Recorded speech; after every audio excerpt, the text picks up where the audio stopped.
Boa tarde, pessoal. Vamos começar os seminários do segundo semestre, agora de 2019. Se vocês olharam no pôster, vão reparar que agora a gente começou a contagem regressiva para chegar no 100º seminário. Esse aqui é o 90º, então faltam 10 ou 11, 10 acho. Quem vai apresentar hoje é o Vinícius, ele é aluno aqui da ESC, de Engenharia Mecânica, está no 3º ano, vai apresentar com quantos tanques se ganha uma guerra. Igual o Leandro já falou, meu nome é Vinícius Dandaro, eu sou terceiranista de Engenharia Mecânica, mas hoje eu não vou falar de engenharia, hoje a gente vai falar de matemática, de estatística, né, mais precisamente. Então, vamos começar. O que a gente vai fazer hoje? A gente vai misturar hoje um pouco de história com estatística. O contexto histórico que a gente vai se prender aqui vai ser a Segunda Guerra Mundial. E a gente vai falar de estatística, a gente vai usar a estatística para calcular a quantidade de tanques que os países do eixo estavam produzindo durante a Segunda Guerra Mundial. Porque a importância de calcular a quantidade de tanques é porque, na verdade, se você pensar, o maior equipamento de guerra terrestre daquela época eram os tanques. Então, você saber quantos tanques estavam sendo produzidos é uma informação muito precisa. E esse aqui é um ponto importante, né? Para ganhar uma guerra, é importante ter informação, e essas informações precisam ser muito precisas. Tá? Eu vou dar alguns exemplos aqui de informações, de como a gente pode obter informações. Esse primeiro exemplo é da época da Guerra Fria. Esse foi um avião desenvolvido pelos Estados Unidos para espionar a União Soviética. E a característica principal dele, na verdade, ele é o avião mais rápido já produzido. Então, ele escapava dos mísseis. Ele conseguia sobrevoar o território, espionar, e ele conseguia escapar dos mísseis. Outro exemplo, esse aqui é do filme O Jogo da Imitação, que foi o desenvolvimento do computador, né? do Alan Turing. Esse computador foi desenvolvido para decriptografar a Enigma, que era a máquina usada pelos alemães, países do eixo, para informar plano de guerra, posicionamento de tropas, e aí foi desenvolvido o computador, porque aí os aliados sempre estavam à frente, né, quando se tratava de informação de posicionamento de tropas. Esse é um outro exemplo. Para quem não conhece, esse é o Varys, de Game of Thrones. E aí era espionagem também, né? Ele tinha lá os passarinhos dele, e esses passarinhos eles obtinham informações, e é melhor a gente não falar muito mais, né? Não dá spoiler. E esse seria um outro exemplo, que seria pela matemática, pela estatística, que é o que a gente vai fazer hoje, né? Então, vamos falar um pouco aqui do contexto histórico agora. O ano era 1939, começou a Segunda Guerra, a Alemanha invadiu a Polônia, e isso foi, na verdade, o estopim da guerra. O Hitler já tinha violado o Tratado de Versalhes, mas os outros países estavam fazendo meio que vista grossa. Mas quando ele invade a Polônia, Reino Unido e França declaram guerra aos países do eixo, e depois, com a adesão dos Estados Unidos e União Soviética, eles fizeram ali a composição dos aliados. Tá? Em oposição a eles, então, estavam os países do eixo, que era Alemanha, Itália e Japão. Aí vamos falar rapidinho quem que é cada um, porque eu não sei se dá para saber. Alguém quer chutar? Não, né? Então vamos lá. Aquele gordinho lá é o Winston Churchill, acho que esse aí dá para saber, do Reino Unido. Esse próximo é o Charles de Gaulle, que era líder da França livre, antes da França ser invadida. Aquele ali, com um cigarrinho embaixo, era o Franklin Roosevelt, presidente dos Estados Unidos na época. E esse bigodudo é o Stalin, que era secretário do Partido Comunista. Aqui desse lado, a gente tem Hitler, chanceler da Alemanha, Mussolini, da Itália, e aquele lá é o imperador do Japão, Hirohito. Eu não achei o primeiro nome dele, então ficou só Hirohito. Eu falei aqui que a gente vai estimar quantos tanques estavam sendo calculados, quantos tanques estavam sendo produzidos. Mas, assim, se alguém falasse que estava sendo produzido 1.000 tanques, 100 tanques, 10 mil tanques, eu ia acreditar na pessoa, porque a gente não tem noção disso, não dá para saber.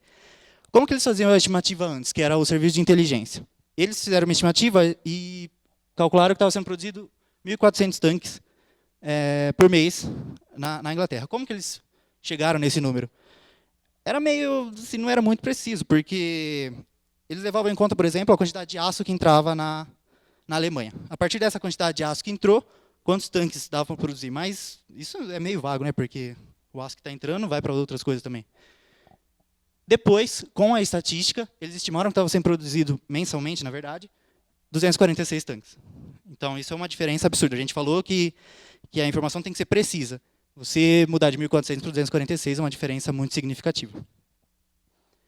No fim da guerra, depois que acabou a guerra, eu já vou dar um spoiler agora, já vou dar a resposta. Eles tiveram acesso aos documentos alemães e, na verdade, eles viram que estavam sendo produzidos 245 tanques por mês. Então, a estimativa, pela estatística, na verdade, ela era bem mais precisa do que a que tinha anteriormente. Então, por isso que a gente vai estudar ela agora. A gente vai ver agora como que eles chegaram nessa conta, porque realmente era muito próximo da produção real. Tá? Agora a gente vai precisar comentar uma parte meio chata, mas a gente precisa falar de alguns termos, algumas ferramentas que a gente vai usar aqui no processo de cálculo. Enfim. E a primeira coisa, população e amostra. Vou explicar rapidinho o que é cada uma dessas coisas. Vamos supor que a gente tem aqui um grupo de tanques e a gente quer obter alguma informação dele. Nesse caso, seria quantos tanques tem ali. Tá? Então, a gente vai separar um grupo de tanques. Na verdade, seriam os tanques capturados. A gente não escolhe, seriam os tanques capturados. E aqui, esse grupo maior, então, é a nossa população, e o grupo menor é a nossa amostra. O que a gente vai fazer aqui? A partir da amostra, a gente vai estudar ela, e a gente vai depois obter uma informação da população. Certo? A gente vai voltar nesse slide daqui a pouco para aplicar realmente, falar mais do problema em cima dela. Variável aleatória. Na verdade, a variável aleatória, ela estipula um número para cada elemento de um espaço amostral. Como assim? Vamos lá. Vamos supor que a gente tem 2 dados. A gente lançou 2 dados. O que é o espaço amostral aqui? Todos os resultados possíveis. Então, a gente pode ter 1, 2, 3, e assim vai até o final. Vamos definir aqui uma variável aleatória x como sendo a quantidade de números menores que 3 em cada lançamento. Então, se a gente tiver o lançamento 1, 2, o valor de x aqui vai ser 2, porque os 2 números são menores que 3. Certo? Tranquilo. Se a gente tiver o lançamento 2, 5, só tem um número menor que 3, então x vai ser igual a 1. E se a gente tiver esse lançamento 4, 6, lógico, x vale 0, os 2 números são menores que 3. Certo? Variável aleatória. Tranquilo. Distribuição uniforme. Vamos voltar no mesmo lançamento dos 2 dados, esse é o espaço amostral que a gente tinha. Mas agora, em vez de definir aquele x, a gente vai definir um y. Esse y ele vai assumir o resultado do lançamento. Então, na verdade, se a gente tiver o lançamento 1, y vai valer 1, vai ser esse parzinho. Se a gente tiver o lançamento 3, 4, o y vai ser 3, 4, vai ser esse parzinho. O que significa dizer que o y segue uma distribuição uniforme? Quer dizer que a probabilidade de sair cada um desses lançamentos, cada um desses valores que y pode assumir, é igual. A probabilidade deles é a mesma probabilidade. Então, se eu pegar a probabilidade de sair esse primeiro lançamento, é igual ao do segundo, igual ao do terceiro. Nesse caso, vale 1 sobre 36. Certo? Valor esperado. Esse é meio chatinho. Valor esperado é o valor médio que uma variável aleatória tem se um experimento for realizado muitas vezes. Como que a gente calcula isso aqui? Vamos supor que a gente tem uma variável x e ela assume os valores x1, x2, x3. A probabilidade de sair cada um desses valores, a gente vai chamar de p de x1, p de x2, p de x3. Como que a gente vai calcular valor esperado, então, aqui? É por essa fórmula aí, que é meio estranha, mas nada muito assustador. É só a gente substituir ali que sai. É assim que a gente calcula valor esperado. A gente vai usar, isso vai ser bastante importante quando a gente começar lá a parte de cálculo, certo? E agora tem 2 funções que também vão ser muito importantes para a gente, que é a função de probabilidade, que eu vou falar agora, e a de verossimilhança, que eu vou falar no próximo slide. O que é cada uma delas? A função de probabilidade, aqui, peraí, só vou voltar um pouquinho. Se a gente pegar, por exemplo, aqui, que eu falei, esse p de x1, p de x2, p de x3, esse p seria uma função de probabilidade. Então, para cada valor de que uma variável pode assumir, aliás, é a função que estabelece um valor para cada valor que x pode assumir nesse caso. Tá? Vamos pegar aqui nesse exemplo. Vamos pegar um baralho. A gente tem um baralho, a gente conhece todas as cartas, e a gente definiu esse x como sendo o naipe de cada carta. Tá? Então, se a gente pegar uma função de probabilidade aqui, p, o x pode assumir paus, copas, ouro ou espadas. Então, esse p, para cada valor, para cada símbolo que x pode assumir, ele vai estabelecer um valor. Nesse caso, é igual para todos. Mas vamos supor que a gente tem um baralho que não é honesto. Um baralho que está tudo zoado. Então, por exemplo, a probabilidade de copas poderia ser diferente da da de paus, da de ouros. Tá? Nesse caso, é igual a 1/4. Isso também significa que essa função também, que essa variável também segue uma distribuição uniforme. Então, aqui já são dois conceitos juntos. A função de verossimilhança. Ela vai ser a função que a gente vai usar para fazer a transição da amostra para a população.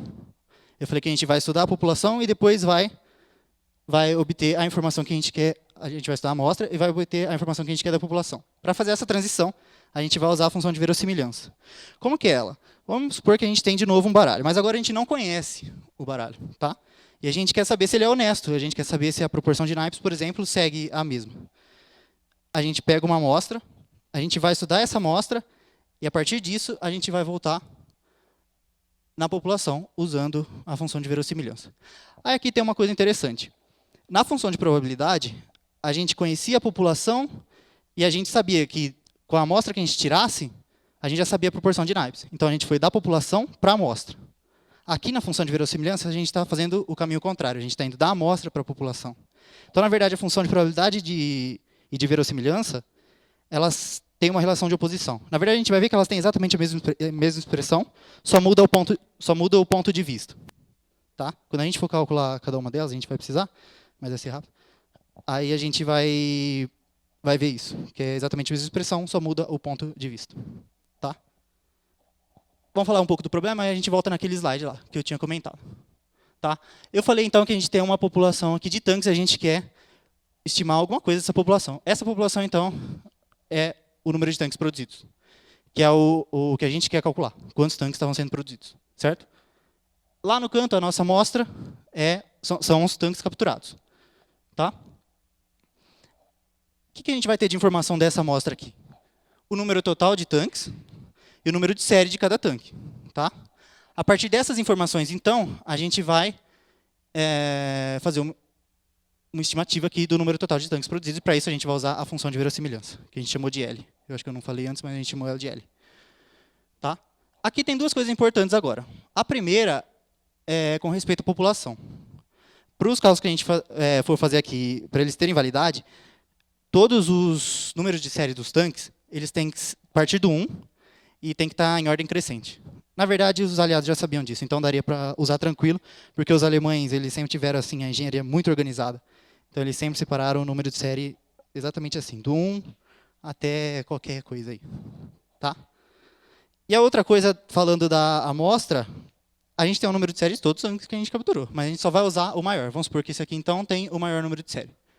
Só ele vai ser importante. Então, quer dizer que os outros tanques não são importantes? São, para a gente ver o número total de tanques capturados. Tá? Mas o número de série a gente só vai usar o do maior. Poderia usar dos outros? Poderia. Mas aí a gente ia deixar o cálculo muito mais difícil e o ganho que a gente ia ter não seria muito relevante. Então, a gente só usa o maior. Só para dar um nome aqui para algumas coisas, o número de tanques produzidos a gente vai chamar de Enão, capturados de Eninho e maior número de série de Eminho. Tá? Então, a gente, na verdade, tem Eminho, tem Eninho, e a gente quer calcular esse Enão. Certo? Formas de calcular. A gente tem duas formas aqui. A primeira é a análise clássica. E a outra é a bayesiana. A gente vai calcular dos dois jeitos e ver qual que está mais preciso. Aquele lá é o Thomas Bayes, esse aqui não sei quem que era da análise clássica, então foi esse aí mesmo. Tá? Só para comentar rapidinho qual que é a principal diferença das duas. A análise clássica é amostragem repetida e a análise bayesiana é informação a priori. Aqui a gente precisa de um monte de amostra, na verdade a gente só tem uma, mas seria um monte de amostra. E lá a informação a priori que a gente comenta daqui a pouco. Tá? O que vai ser importante para a gente? A função de verossimilhança. Então a gente precisa calcular ela. Essa parte é um pouco embaçada. Mas vamos lá. O que é o nosso objetivo? A gente vai calcular primeiro a função de probabilidade e depois a de verossimilhança. Então a gente precisa calcular a probabilidade de se ter uma amostra com maior número de série M e tamanho N entre todos os E não tanques capturados, certo? A primeira coisa que a gente vai fazer então é calcular os casos possíveis. O que é isso? São todas as amostras de tamanho N entre todos os E não tanques. E para isso a gente vai usar essa combinação. Então esses são os números de casos possíveis, certo? A gente precisa calcular também então agora o número os casos favoráveis. E essa é a parte um pouco mais complicada, um pouco mais chatinha. Porque a gente vai ter uma combinação igual, só que tem um -1 aqui agora. Por quê? Porque a gente já fixou que o maior número de série tem que ser minho. Então a gente tem que fazer um menos 1 aqui. Tá? Por isso que tem esse menos 1 em todos os termos aí. E agora a gente tem casos favoráveis, casos possíveis. A gente divide os dois, um pelo outro. E a gente chega nisso aqui. Tá? Isso aqui em volta é só formalidade, na verdade, para a gente limitar o intervalo. A gente sabe que o m tem que ser maior que n e menor que o número total de termos. Sem problemas. Eu falei que as duas têm a mesma expressão. Aquela é a função de probabilidade. A função de verossimilhança, ela é essa. Qual que é a diferença das duas? Aqui a gente tem P de m dado n. Então, o que a gente conhece o n, o enão, e a gente quer o eminho. Aqui é o contrário. Aqui é enão dado eminho. Então, a gente tem eminho e a gente quer calcular o enão. Tá? Essa é a diferença das duas. Na expressão, não muda nada. Tá, vamos começar então pela análise clássica, para depois a gente fazer um exemplo rapidinho sobre ela. A gente vai definir, primeira coisa, uma variável aleatória x, como sendo o maior número de série. Então, ela vai lá na amostra, ela vai ver qual que é o maior número de série e vai retornar para a gente esse número. E a gente vai usar aqui nos nossos cálculos. Tá? Aí, o que a gente vai fazer? Calcular o valor esperado desse x. Essa é a fórmula que eu tinha passado lá em cima. Na verdade, só um pouco trocado, mas é a mesma coisa. E esse P é o que a gente calculou agora. Então, substituindo, a gente tem isso. Só substituir. Aqui, eu vou falar rapidinho. Quando eu estudo estimador, a gente vê que esse M aqui é a média amostral, realmente. E ele é um bom estimador para o valor esperado. Isso aqui, se alguém quiser aprofundar depois, aí dá para estudar melhor e tudo mais. E agora, só calculando aquilo ali, aquele somatório, a gente chega nisso. Outra coisa, quando a gente coloca esse M barra, a gente tem que colocar um chapéu no N. Nada que a gente precisa ficar preocupado agora. E reorganizando tudo, a gente chega nisso. Então, na verdade, é esse N que a gente quer. Aqui a gente tem a primeira fórmula para o N, para a gente calcular o N. Tá? Ah lá, a gente tem M, a gente tem N, a gente chega no enão, certo? Só que sempre que a gente calcula, a gente tem um estimador, a gente precisa de um intervalo de confiança para ele. Tá? O que é o intervalo de confiança? Na verdade, ele seria uma margem de erro, para a gente ver quão errado está o nosso cálculo. E a gente vai ver quanto maior o intervalo de confiança, quer dizer que o nosso estimador é menos preciso. Se o intervalo for menor, o nosso estimador é mais preciso. Tá?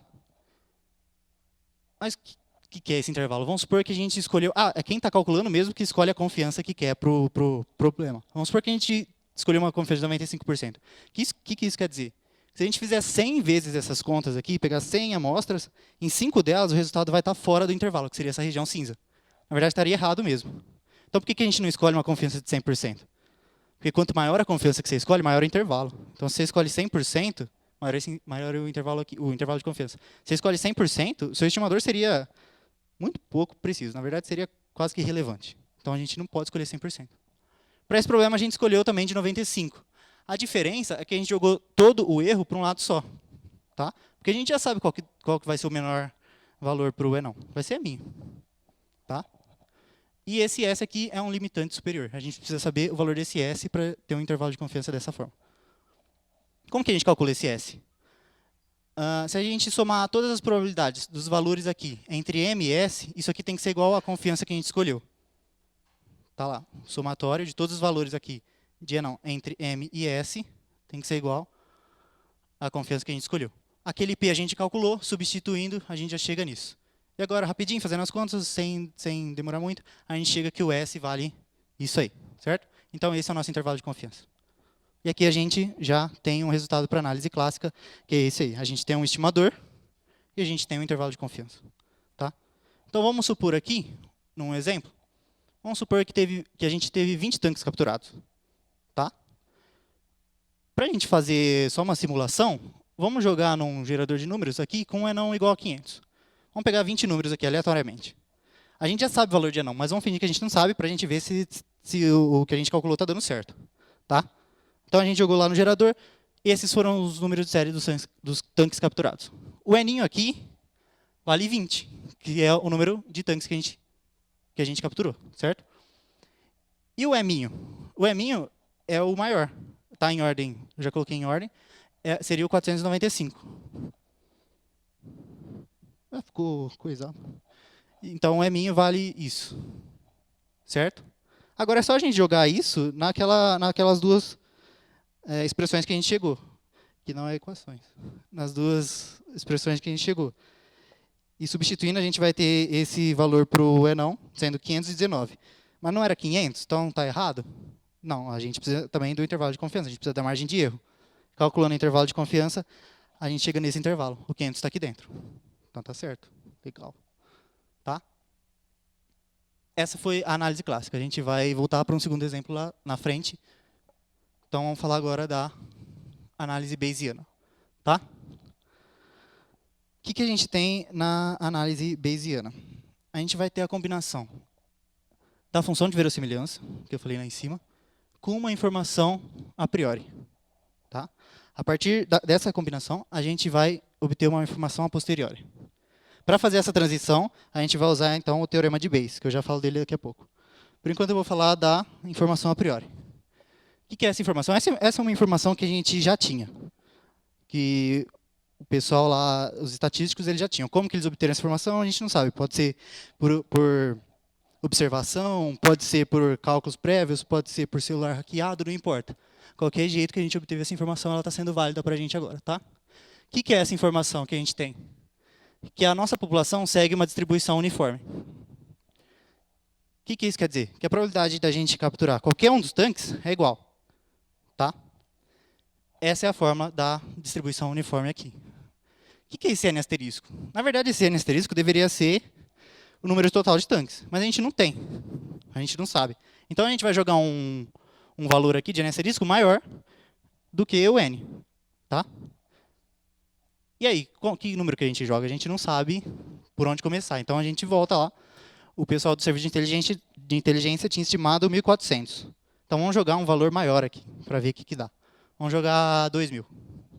Então, a gente colocou 2.000 aqui no lugar do N asterisco. E essa é a nossa informação a priori. Certo? A partir dessa informação agora, a gente precisa combinar com a função de verossimilhança para obter a informação a posteriori. Para isso, a gente vai usar o teorema de Bayes. O teorema de Bayes é esse. É essa forma. Basicamente, a gente vai jogar a função de verossimilhança, a informação a priori, e vai obter a informação posteriori. Tá? Só substituir aqui. Substituindo, a gente chega nisso. Esse aqui é a nossa função de verossimilhança, esse aqui é a nossa informação a priori. Tá?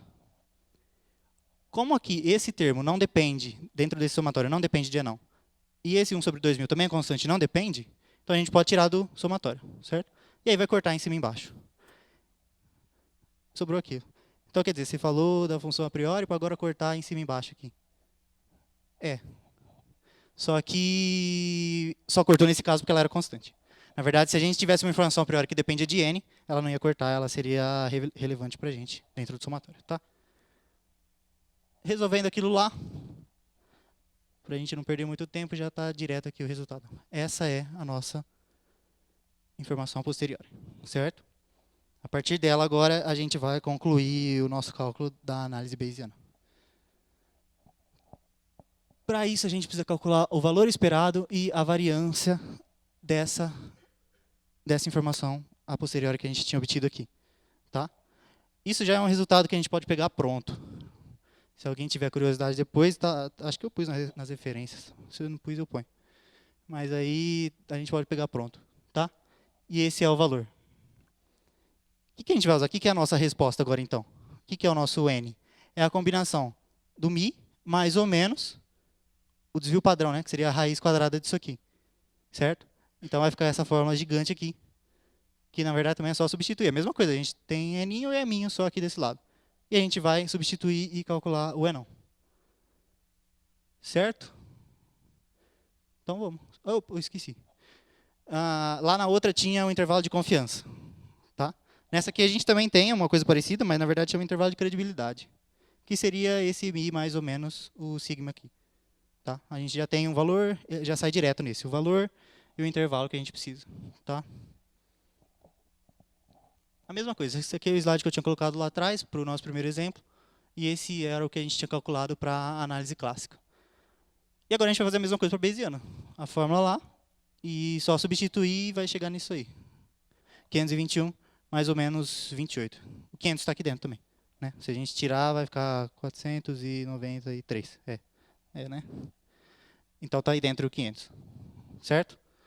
Aqui tem uma coisa interessante. Se a gente ver o tamanho desse intervalo aqui, ele tem 80, né, de amplitude, do 495 até o 575.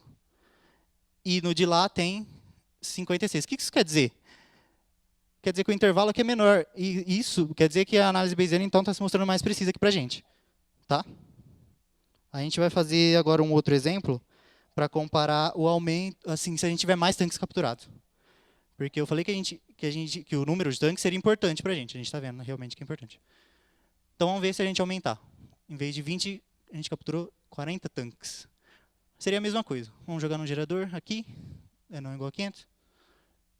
E esses aqui são os tanques que a gente capturou. Tá? O N agora mudou para 40 e o M é o 497. Fazendo a mesma coisa, substituindo lá. A gente vai chegar agora num valor para o N na análise clássica de 508. E o intervalo de confiança seria esse. De novo, o 500 está aqui dentro. Então, beleza. Deu certo o resultado. Está dando certo. Na de lá, na bayesiana, substituindo, seria 509 mais ou menos 13. Beleza também. Está aí dentro. Fechou. Agora, fazendo a mesma coisa, aqui a amplitude agora é 39, era de 80.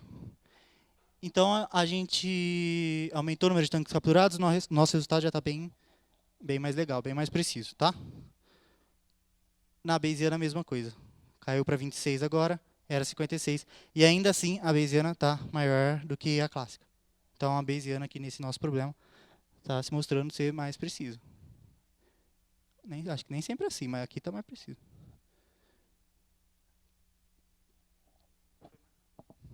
Tá, onde que a gente pode usar isso hoje? Em iPhones. Na verdade, não exatamente dentro do iPhone. Mas é porque em 2008 tinha um cara que queria estimar o número de iPhones vendidos pela Apple. Para que ele queria isso? Não sei, tá à toa. Mas a Apple divulgou que tinha vendido, que queria vender 10 milhões de iPhone em 2008. Eu acho que era o segundo ano do lançamento do iPhone, se eu não me engano. E em setembro divulgou que estava quase perto desse número. Aí o cara que estava lá à toa, ele queria saber quão perto, né? E ele publicou lá num fórum perguntando para as pessoas qual que era o número de série dos iPhones dela. E aí mandaram lá e ele conseguiu calcular. E ele calculou que tinha vendido até setembro de 2018, 9,1 milhões. Realmente estava perto da marca. Então é isso. Na verdade, ele estava bem à toa, mas isso aqui pode ser importante para as outras empresas, para as concorrentes, na verdade, né? As concorrentes conseguem usar isso. E, na verdade, isso que a gente viu, esses cálculos, pode ser usado para qualquer sequência que segue aquilo que eu tinha falado. Os números começando no 1, em ordem crescente. Porque se tiver buraco ali no meio, se não começar no 1, não tem como. Por isso que hoje, na verdade, eles estão até mudando esse sistema, eles não estão mais fazendo o número de série assim sequencial. Tem letra no meio, tem um monte de coisa lá. Tá? Foi rápido, foi mais rápido do que eu esperava. Acho que é isso. E ó, se alguém tiver à toa também.